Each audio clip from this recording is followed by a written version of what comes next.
So, ituloy natin ang paglilibot ni G sa... So, ikaw na nag-opening remarks, Siyempre, ha? best friend mo, hoy. Ito naman grapes. Okay. Puno ng grapes. Okay. Pero namatay na. Nyek! Ano ba naman grapes yan? Ilan naman grapes? Naku, invento na naman to. Ang tawag yan?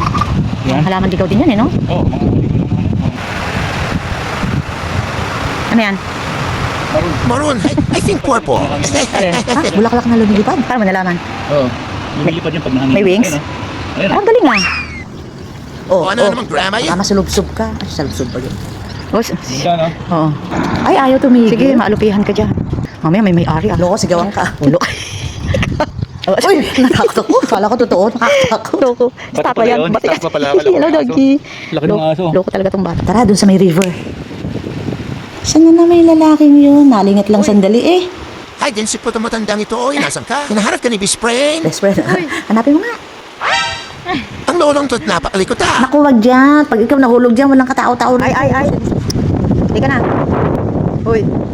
Ay, naku. Naku, ang G-san parang bata sinasaway ang kulit. Bye-bye. Itong matandang to. Tingnan mo to, dumayo pa sa malayo. Eh, may ahas dyan. Pasaway talaga. Iwanan na kita talaga. Bye. Ay, naku po! May ahas ba? Hindi, joke lang. Hindi, joke. Walang ahas. Ooh, I love this place. Oh, I love it. Japan number one. I love it. Oh, uwi na sa Pinas? Ha? Ay, ayaw naman.